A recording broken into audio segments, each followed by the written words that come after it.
Alors, aujourd'hui, j'aimerais vous parler d'une partie de mon activité, donc il s'agit des traitements orthodontiques accélérés par piézo-scission. Et la piézo-scission, qu'est-ce que c'est?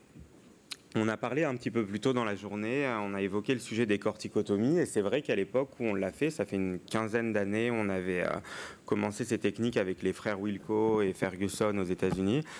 C'était quelque chose qui était relativement agressif. On passait à peu près 2 heures, 2 heures et demie sur un patient. Les suites opératoires, comme on l'a mentionné, étaient un petit peu lourdes. Et l'idée derrière tout ça, c'était d'arriver à mettre en place une technique qui soit facile à réaliser, que ce soit au cabinet par un orthodontiste ou par un parodontiste, et avec pour le patient des suites vraiment réduites à minima, avec tout en conservant les effets des corticotomies. C'est l'objectif de cette piézo-scission. Donc obtenir un effet clinique qui soit similaire aux corticotomies alvéolaires où on soulevait des lambeaux en vestibulaire, en palatin, et donc une réduction assez significative du temps de traitement orthodontique, diminuer de manière très significative le temps opératoire et donc le coût de l'intervention pour le patient, et réduire également à minima les suites pour le patient. Alors, cette technique, on l'a publiée en 2009 pour la première fois, donc ça fait déjà un petit moment qu'on travaille dessus. Donc le but, on l'a vu, obtenir ces mêmes résultats que la corticotomie. Les avantages, donc cette intervention mineure, ne pas élever de lambeaux, donc ça a un impact aussi sur si vous voulez, l'issue parodontale des traitements, ne pas avoir de perte de papilles, etc. On utilise un piézotome pour réaliser ces incisions. Donc les suites sont très très légères, le patient retourne à son activité professionnelle dans la journée, les papilles sont préservés et on peut toujours, il y a une certaine versatilité dans cette technique, combiner si nécessaire avec des greffes osseuses ou gingivales sans pour autant avoir à élever un lambeau complet. Alors on voit ici les différentes étapes de l'intervention. Lorsqu'on a la chance d'avoir un patient avec une certaine quantité de gencives attachées, on va, après anesthésie locale, réaliser une incision assez courte au niveau de la gencive attachée et donc ensuite, avec le piézotome, pénétrer vraiment superficiellement au niveau de l'os cortical et étendre cette incision le plus haut possible en direction de l'apex. On reste toujours à distance de la crête, à peu près 2 mm ou 3 mm de la crête, pour ne pas l'affaisser et pas créer des triangles noirs en fin de traitement. Et on va étendre ces incisions le plus haut possible. On verra pourquoi on les étend sur le plan biologique. Je ferai une petite parenthèse peut-être un petit peu ennuyeuse, mais qui est très importante à mon avis pour voir l'impact clinique et l'explication clinique derrière ces éléments-là. Et donc le piézotome rentre simplement au niveau de l'os cortical, donc quelques millimètres de profondeur. On s'arrête dès qu'on est au niveau du médulaire, on le sent au niveau de l'incision, et on l'étend verticalement en haut au niveau des racines. En bas, on fait la même chose quand c'est nécessaire, et si uniquement c'est nécessaire, on peut combiner un système de tunnel, c'est ce qu'on avait décrit à l'époque, pour placer une greffe osseuse par exemple dans cette zone. De manière courante au cabinet, on ne réalise pas cette greffe vraiment systématique. La plupart du temps, on a simplement des incisions classiques. Et voilà le patient en fin d'intervention. Donc avec les incisions, quand on est dans la gencive attachée, il n'y a pas de suture. Le patient retourne à ses activités, il y a des instructions de brossage post-opératoire classiques. Et puis ensuite, on voit à partir de là, on verra le patient tous les 15 jours pendant les mois qui vont suivre. Quand on a moins de gencives attachées, on peut être amené à devoir étendre au niveau de la gencive libre ces incisions, et donc on va venir suturer la gencive. Pourquoi? Parce que c'est important d'atteindre que l'incision corticale s'étende vraiment le plus haut possible, qu'on ait vraiment un effet tout autour de la racine. Alors ça, c'est la première patiente à l'époque qu'on avait publié justement, un cas assez simple, rien de bien particulier, une classe 1 tendance classe 2 canine, petite supraocclusion, une DDM, avec une piézo-scission complète de molaire à molaire, et donc on a obtenu un résultat en un temps de traitement qui était très raisonnable pour cette patiente, donc 4 mois et 1 semaine. Ici, on voit le nivellement initial. On n'était pas encore en technique autoligaturante à l'époque, mais on voit qu'on a, dans les premières semaines, en fait, cliniquement, ce que vous allez observer, la séquence clinique, on pose l'appareil à peu près 1 semaine à 15 jours plus tard, histoire d'avoir une première initiation cellulaire, on va réaliser la piézo-scission. À partir de là, on a un mouvement rapide qui s'observe, je dirais, 2 à 4 semaines après le temps chirurgical et qui dure quelques mois. On va voir que cette durée, elle est estimée entre 4 et 6 6 à 7 mois cliniquement. C'est la phase dans laquelle on va obtenir un mouvement rapide. Et donc, on profite de cette fenêtre d'opportunité de quelques mois uniquement pour voir le patient un maximum de fois, engager le plus vite possible des arcs rectangulaires pour que le torse s'exprime, et avant de retourner sur une vitesse de développement, une vitesse de déplacement dentaire qui soit classique. Donc la patiente avant-après. Les études expérimentales. Là, je vais faire une petite parenthèse là-dessus. Ça va nous permettre vraiment de comprendre qu'est-ce qui se passe biologiquement derrière ces incisions. Alors, quelle qu'elle soit, c'est-à-dire qu'on soit sur des corticotomies conventionnelles, qu'on soit sur l'ostéoperforation qui a été mentionnée plus tôt, qu'on soit sur de la piédoscission, en fait, on a derrière tout ça un même effet biologique.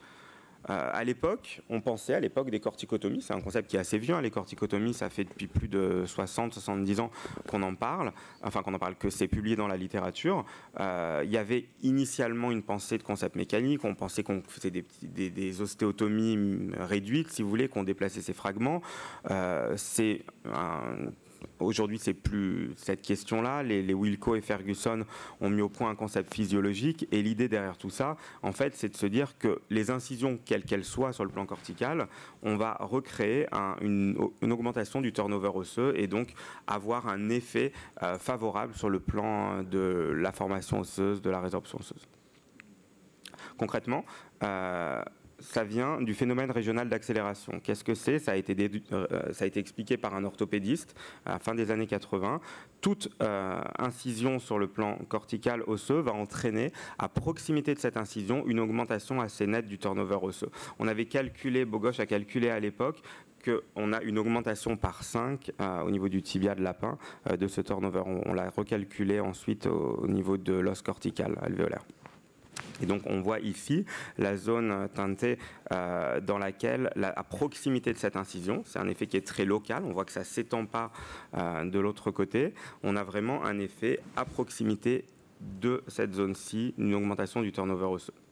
D'autre part, dans la littérature, on sait qu'une modification du turnover osseux, qu'elle soit induite par des médicaments ou autres, va avoir un impact direct sur la vitesse de déplacement dentaire. Quand on augmente ce turnover, on va favoriser le déplacement dentaire, l'accélérer. En fait, c'est ce que Verna avait montré à l'époque en modifiant de manière pharmacologique. Et donc, la théorie derrière ça, avec laquelle sont venus les Wilco et Ferguson, c'était de se dire que les incisions corticales des corticotomies à l'époque entraînent un phénomène régional d'accélération localement, et c'est ce phénomène-là qui va entraîner en fait une sorte d'augmentation du remodelage osseux à proximité et qui va donc favoriser nos mouvements. Là, je vais passer, c'est des études qu'on avait publiées en 2004 où on a pu quantifier. Là, on voit une racine de molaire coupée à la perpendiculaire et on va observer qu'à proximité de ces incisions, donc avec les flèches, on a une déminéralisation très très nette dans les semaines qui suivent la corticotomie de l'os alvéolaire, et puis ensuite un os qui revient à ses valeurs constantes quelques semaines encore plus tard. Pareil, ça c'est l'activité ostéoclastique, elle est fortement augmentée dans les semaines qui suivent, ici également, et l'activité d'apposition osseuse, pareil, augmente. Donc on a vraiment une augmentation à 3 semaines par 3 de l'effet catabolique et ostéoblastique, et donc grosso modo, on avait pu démontrer ce phénomène régional à proximité des corticotomies. Ce qu'on crée en fait avec les corticotomies, c'est bêtement un os qui conserve son volume, qui a une densité moindre et avec une activité cellulaire plus élevée, et donc on va localement agir de façon à déplacer les dents dans l'environnement des incisions. C'est pourquoi tout à l'heure j'ai insisté sur le fait d'étendre ces incisions le plus haut possible. Et quand tout à l'heure on vous a parlé de l'ostéoperforation, le fait d'avoir à faire des points sur toute la verticalité de la racine, c'est important. Pourquoi ? Parce qu'autour de l'impact, on a vraiment quelques millimètres où il y a cet effet, et donc on doit... Plus il y a d'agression, si vous voulez, plus on va avoir un effet biologique. Mais on estime qu'un trait vertical est suffisant, ou une certaine quantité de points sont suffisantes également. Ensuite, ces 10 dernières années, il y a eu pas mal d'études faites sur la combinaison de cet effet de post-corticotomie couplé au déplacement orthodontique. La première étude qu'on avait faite, c'était uniquement pour étudier les corticotomies. Et on a pu voir un petit peu ce qui se passait dans les semaines et les mois qui suivent la corticotomie lorsqu'on ajoute un déplacement orthodontique.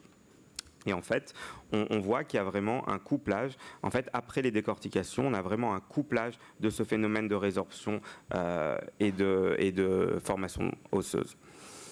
on a fait une étude chez Lara qu'on avait publiée dans l'European Journal. Et en fait, ce qu'on a pu montrer, la différence entre une zone où il y a simplement la piédoscission et une zone où on couple avec un déplacement orthodontique. Donc chez Lara, on avait mésialé la molaire avec une force orthodontique. On voit qu'il y a une synergie entre ces deux effets. Et donc, la limitation dans le temps, on l'avait vu plus tôt qu'au bout de quelques semaines, on a un retour à des valeurs de conditions normales. En fait, quand on applique une force orthodontique, on va avoir un effet plus important et plus long.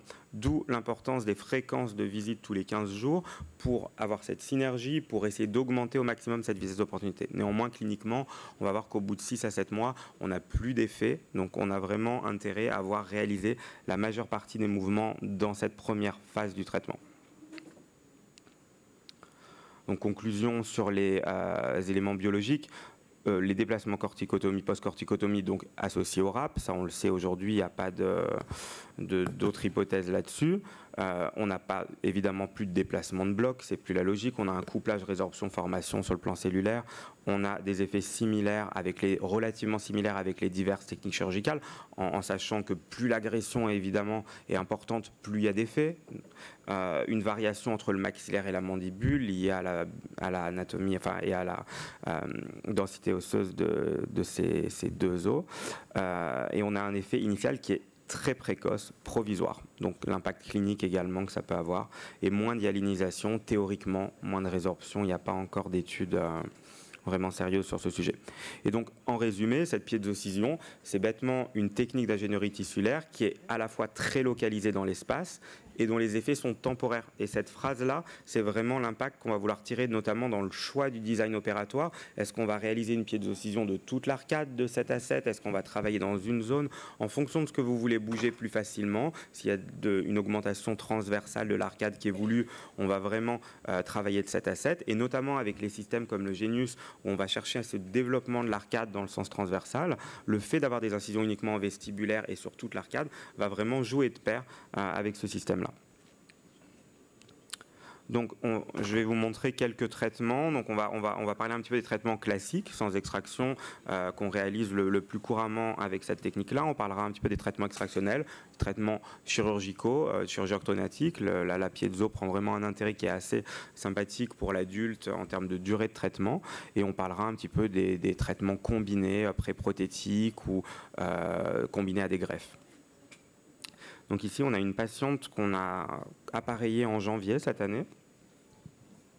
Donc avec une petite béance antérieure, une dysharmonie dentomaxillaire modérée, une déviation des arcades avec une tendance classe 3 à droite et une classe 1 à gauche. Rien d'extrêmement sévère. On a réalisé donc chez cette patiente une piédoscission complète. L'idée, c'était qu'elle avait un sourire assez étroit. Si on regarde ici, on avait des corridors buccaux qui sont assez marqués, le sourire assez inesthétique de par son manque d'expansion. Et l'idée, donc là, l'appareillage en Genius System, de développer cette dimension transversale et surtout de réaliser les incisions également dans les secteurs latéraux, même si l'encombrement est localisé de façon au niveau antérieur, on va vraiment vouloir l'absorber sur le plan latéral, d'où la piédoscission complète de 7 à 7. Donc, temps opératoire à peu près 30 à 40 minutes. Là, on est en post-op. Donc, le schéma d'un traitement comme ceci, collage des attaches, 7 à 14 jours plus tard, on réalise la piédoscission, en général sous anesthésie locale par un parodontiste ou par un chirurgien maxillofacial. On peut le faire également au cabinet, mais ça nécessite quand même un certain petit setup chirurgical. Ensuite, pendant 4 à 7 mois, on a vraiment ce phénomène de RAP qui est observé cliniquement. On a cette synergie avec les forces orthodontiques, d'où l'importance, et là on insiste, de l'activation tous les 15 jours. On ne va pas faire, si vous fermez votre cabinet un mois ou un mois et demi l'été, c'est pas une très bonne idée peut-être de poser l'appareil début juillet, ou voilà. Mais on essaye de vraiment avoir une certaine régularité au niveau des rendez-vous dans les premiers mois de traitement. Ensuite, on passe aux phases de finition, de stabilisation, et puis on dépose l'appareil. Donc ici, on voit à 2 semaines, on a une cicatrisation au niveau des tissus, il n'y a pas eu de suture, on n'a pas eu de greffe chez cette patiente. Donc on a une cicatrisation qui est assez nette. Il y a encore un petit peu de coloration liée au bain de bouche, mais globalement, là, on est à 8 semaines, donc on a engagé un 0,18 Copernicus. On a déjà un nivellement au niveau de l'arcade mandibulaire qui est net.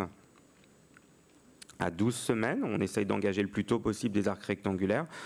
Donc on a passé un 18-25 au maxillaire. On a déjà un développement transversal qui est marqué et un 14-25 à la mandibule. 8 semaines. Ici, on a toujours cette petite béance antérieure. On va commencer à travailler avec des élastiques verticaux, donc au niveau des canines. À 20 semaines, ici, on a donc à 5 mois, on a une fermeture, on commence à avoir un rendu sur le plan fonctionnel, on a rétabli une classe 1 à droite, on a un recentrage des médianes également. Et donc, on arrive dans cette phase où il n'y a plus vraiment d'effet.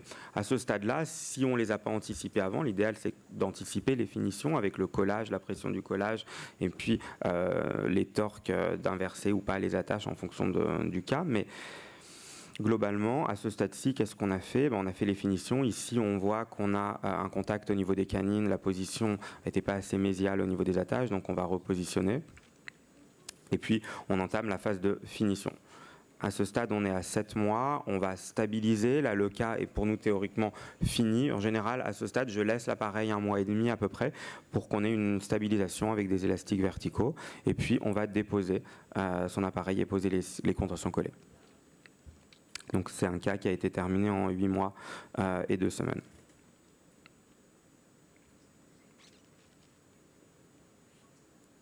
Et donc, au niveau des corridors buccaux, on a cette expansion et c'est là où vraiment cette importance d'aller sur le côté également. Pourquoi? Parce que si on se limitait à la zone où il y avait cet encombrement, eh ben, on aurait versé. En fait, on va favoriser un déplacement en direction de ces incisions et donc on va verser les dents. On aurait eu une petite proalvéolie en bas. Alors, cette diminution du temps de traitement, nous, cliniquement, on la retrouve de façon relativement consistante. Ça, c'est une étude très intéressante de Carole Charavet de l'Université de Liège qui a calculé une diminution en post-corticotomie, donc en piezo. Elle a une diminution du temps de traitement de 43%. Pas de variation des paramètres parodontaux, pas d'augmentation de résorption radiculaire. Par contre, elle observe quand même en suite opératoire qu'on a des petites cicatrices et on les retrouve aussi spécifiquement plus marquées chez les patients qui ont une pigmentation ethnique, mais s'il y a un découvrement gingival, la différence avec une corticotomie à lambeaux, c'est qu'on peut deviner, s'il y a un sourire gingival un petit peu marqué, il faut prévenir le patient, on peut avoir une petite cicatrice, mais qui est très très subtile au niveau des traits des incisions. Pas de différence au niveau de la douleur non plus. Le patient, on ne leur donne rien à part du Doliprane le jour de la corticotomie, de la piezo, mais rien de vraiment particulier. Il n'y a pas d'arrêt de l'activité professionnelle ou autre. Et cette observation, nous, de diminution d'à peu près la moitié de la durée de traitement, on va le retrouver dans des cas plus ou moins complexes, en tout cas dans les cas sans extraction. Et combiné à ces systèmes comme le Genius, on va avoir vraiment l'avantage qu'on a déjà en termes de gain de temps dans les systèmes passifs avec la faible friction. On a une précision au niveau des gorges avec une expression du torque qui est très nette. On a des contrôles des rotations qui sont améliorés. Et tout ça combiné dans un environnement biologique qui est favorable au déplacement dentaire, on va avoir une correction et une finition qui va arriver beaucoup plus vite et donc des traitements plus courts. La combinaison de ces deux systèmes nous paraissent très judicieux. Ici, des cas un petit peu plus complexes avec une étroitesse au niveau d'une version, palatoversion et lingoversion de tous les secteurs latéraux, un encombrement beaucoup plus important chez cette patiente. Pareil, l'idée c'est de développer la zone transaxale, donc une piédocision. On peut accentuer la profondeur des traits sur les parties latérales. Et on va voir ici, donc traitement un petit peu plus long, on est à 1 an pour cette correction-ci. On a une tendance classe 2-2 initiale, donc un développement transverse de l'arcade. Et au niveau des corridors buccaux, ici une amélioration assez nette. Pied d'occlusion également de 7 à 7. Il y a 6 arcs qui ont été passés. On essaye d'engager ces arcs le plus vite possible dans les premiers mois de traitement. Ensuite, on passe au pli de finition sur le TMA en général.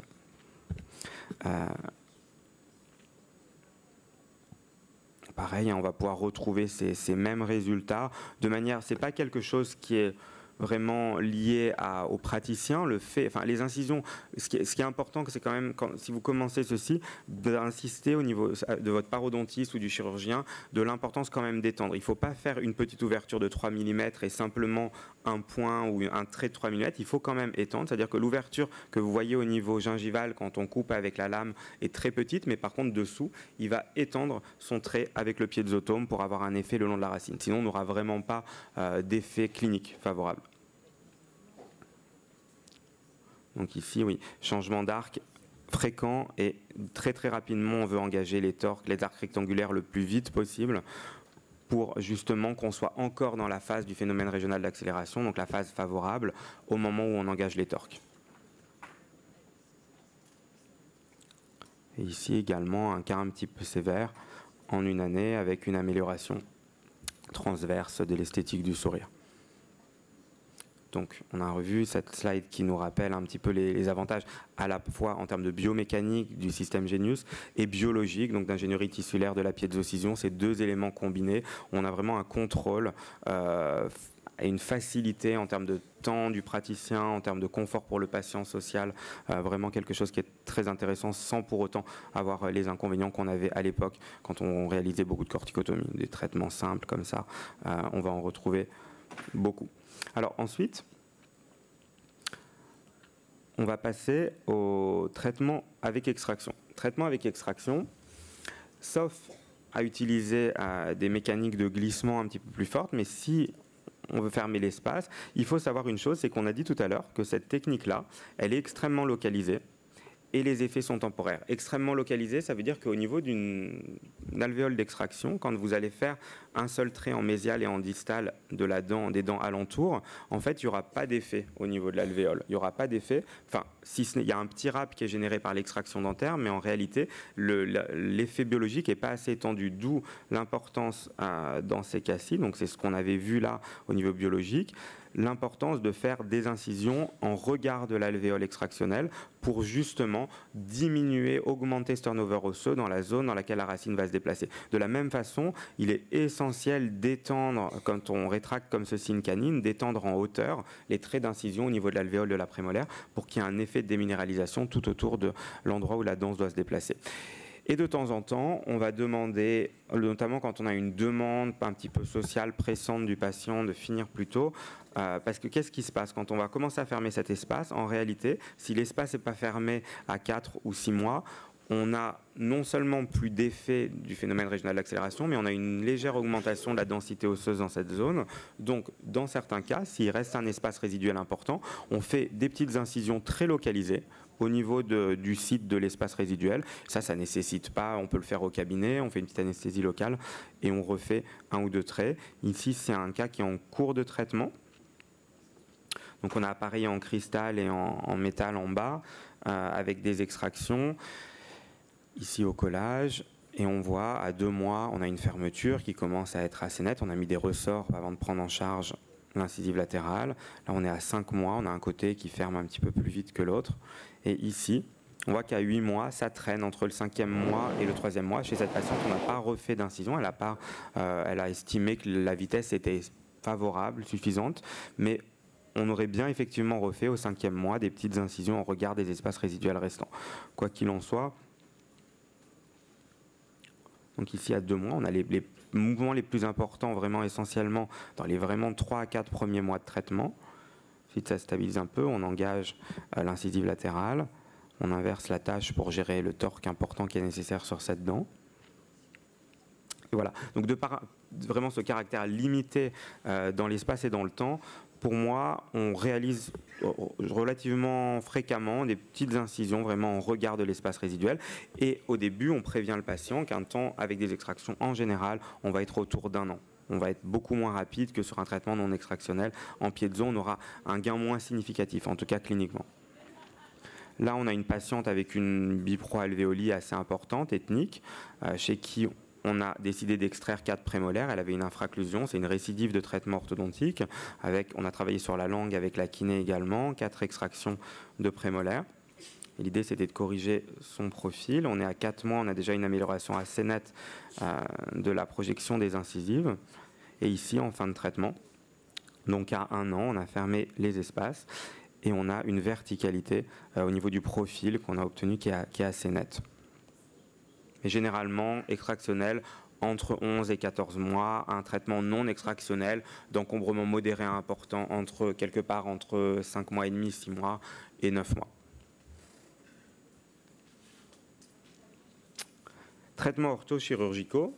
Les traitements orthochirurgicaux, pour moi, la piezo, là, elle revêt, je trouve, un intérêt qui est vraiment très intéressant. C'est qu'on va devoir décompenser l'arcade, niveler l'arcade, sans se préoccuper de la relation interarcade. Et donc, on peut le faire extrêmement rapidement en modifiant ce turnover osseux, justement. Et donc, on utilise cette piezo comme un outil pour raccourcir la phase de décompensation pré-chirurgicale. En général, chez ces patients-là, donc on fait réaliser cette fois-ci les incisions par le chirurgien qui les opérera plus tard. Et on a une préparation chirurgicale qui varie entre 4 et 6 mois avant les ostéotomies. Ici, on a une patiente qui avait été traitée il y a un certain temps avec une classe 2 birétro. Le chirurgien avait décidé de uniquement une avancée mandibulaire. On a une piézo-scission, une décompensation complète par piézo-scission, une avancée, puis ensuite on a la phase de finition et on arrive, ici on a un temps de traitement qui est d'une dizaine de mois. C'est une chirurgie qui a été réalisée par Dominique Defresne et on a une amélioration assez nette du profil de la patiente en un temps de traitement qui socialement est très acceptable pour les adultes. Ça reste un frein, c'est pour ça qu'on a aussi cette demande de l'esthétique, aujourd'hui de la discrétion, du lingual, des aligneurs. Le temps de traitement orthodontique, c'est un facteur de frein extrêmement important pour notre patientèle adulte. Même chose, une patiente cette fois-ci avec des bridges, une supraocclusion, une classe 2 relativement importante. Et donc pareil, préparation orthodontique pré-chirurgicale et pré-implantaire en piézo-scission complète, donc de 7 à 7. On va gérer la supra, on va gérer l'alignement. Et ça, on va le faire assez rapidement. En 5 mois, elle est préparée. Et ensuite, l'avancée réalisée, la couronne provisoire est placée. Et on est sur un temps de traitement, pareil, de 8 mois et demi. Du début à la fin. Donc on arrive à rester relativement cohérent avec les demandes de nos patients adultes. Chirurgie réalisée également par Dominique Defresne chez cette patiente. Enfin, l'apport de la piézo-scission, le fait qu'elle puisse être combinée à d'autres choses, notamment lorsqu'on a des défects tissulaires au niveau des tissus mous, au niveau de l'os à gérer, ou bien lorsqu'on veut combiner les traitements orthodontiques, ou lorsqu'on nous demande uniquement une préparation pré-prothétique ou pré-implantaire, et où souvent l'orthodontie a un frein pour nos référents omnipraticiens. Ils veulent souvent pas envoyer le patient pour des durées très longues ou nous demandent de gérer spécifiquement un secteur. Et là, ça nous permet de travailler sur des temps très réduits et de s'intégrer. En fait, c'est plus la prothèse qui s'intègre au temps de traitement orthodontique, c'est le traitement orthodontique accéléré va s'intégrer au sein d'un traitement implantaire, par exemple, pendant que l'ostéo-intégration se réalise. Alors, les gestions des greffes, en fait, on n'a plus besoin de temps opératoire. Avec une piézo, on peut faire facilement, par exemple, des conjonctifs enfouis, en même temps qu'on réalise les incisions, les incisions ici, on va soulever un petit lambeau et on va réaliser un conjonctif. C'est assez facile à faire pour le praticien de manière concomitante. Donc on a un seul temps opératoire pour le patient.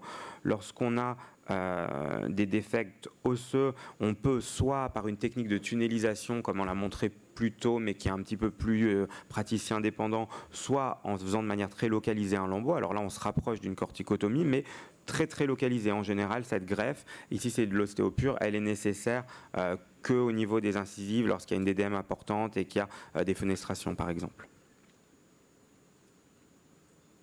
Ici, c'est la technique du lambeau, donc la technique initialement qu'on avait décrite sans élévation de tunnel, sans élévation de lambeau complet.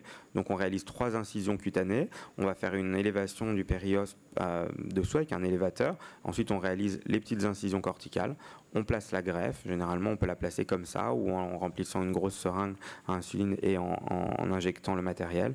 Et ensuite, on suture sur place. Le périos fait office de membrane. Il n'y a pas besoin de membrane chez ces patients. Et on a 3 points devant pour retenir le matériel.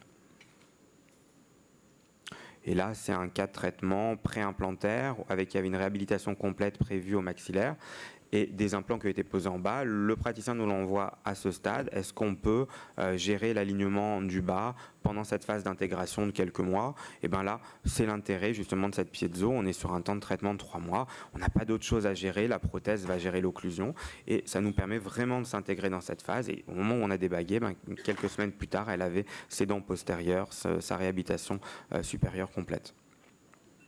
Enfin, les complications. Parce qu'on a vu que c'était une chirurgie qui est certes facile, ce n'est pas du tout une corticotomie, il y a moins de risques opératoires liés. Par contre, ce n'est pas une intervention qui doit se faire nécessairement à la va-vite entre deux patients, sans radio, sans imagerie. Donc c'est important d'avoir les éléments diagnostiques nécessaires, que ce soit un scan idéalement ou au moins des radios, pour voir la proximité radiculaire et pas nécessairement inciser si on a une proximité trop importante, ou bien élever localement un mini lambeau pour voir où on est. On peut avoir des défects qui soient au niveau osseux, dentaire ou tissulaire. Ça, c'est une photo qui nous a été envoyée par un praticien. Ici, voilà, l'incision, elle est descendue beaucoup trop basse. Et là, pour réparer ça, eh ben, c'est pas sûr qu'ils arriveront un jour à récupérer quelque chose. Donc, toujours se limiter à la gencive attachée, ou tout au moins rester à distance de la dent, à distance de la crête. Donc ça, c'est une erreur qui est une bête erreur de vitesse, à mon avis, opératoire. Il n'y a pas eu quelque chose qui a été fait, à mon avis, trop rapidement. On voit que 2 mois après, on n'a pas de cicatrisation dans cette zone. Toujours très inflammée. Et là, c'est une chirurgie qui a été réalisée. Et qu'est-ce qu'on voit ici au niveau des racines? Donc des incisions qui ont été en regard des racines. Alors, si on me demande, je ne sais pas comment on est parti en diagonale, parce que le piezo, en fait, vous avez l'avantage avec cet instrument, en général, de ressentir la densité. C'est-à-dire que si vous essayez de passer dans l'os alvéolaire, on sent, mais quand on va dans une racine, on le sent aussi. Et là, donc voilà, il y a eu une perforation. Alors, ensuite, elles ont pu être, l'endodontiste a pu gérer tout ça, donc il y a eu un lambeau, etc. Mais c'est une opération qui nécessite une planification radiographique avant de la réaliser. Et si on sent qu'il y a trop de proximité, si on ne sent pas de le faire, eh ben soit on ne le fait pas dans cette zone, soit on estime que le patient a besoin d'un lambeau plus important. Mais voilà, ça c'est une grave suite opératoire qui peut arriver, mais heureusement c'est le seul cas que j'ai pu observer comme ceci. Et c'est important de montrer ces complications aussi. Enfin, en conclusion, donc cette piézo-scission, pour nous, c'est un outil qui est dans notre arsenal thérapeutique pour nos patients adultes, qui est intéressant dans le sens où elle répond à cette demande de temps des patients, qui est une demande récurrente dans nos consultations. On leur propose une intervention chirurgicale vraiment minimalement invasive. Elle n'est pas non invasive, mais elle est minimalement invasive. Des suites post-opératoires très très réduites. Quelques jours, on n'a plus on n'a pas vraiment de gonflement facial ou autre. La greffe osseuse, elle est quand même possible, greffe gingivale également, ça limite les doubles temps opératoires. Traitement orthodontique rapide, en moyenne une diminution par 2, 43%, montrait l'étude. Augmentation du champ des possibilités de traitement, renforcement du parodonte, prévention des récessions de l'expansion lorsque c'est combiné à la greffe notamment, ou à des renforcements de greffe gingivale par exemple. Et enfin la versatilité de cette technique. Merci pour votre attention.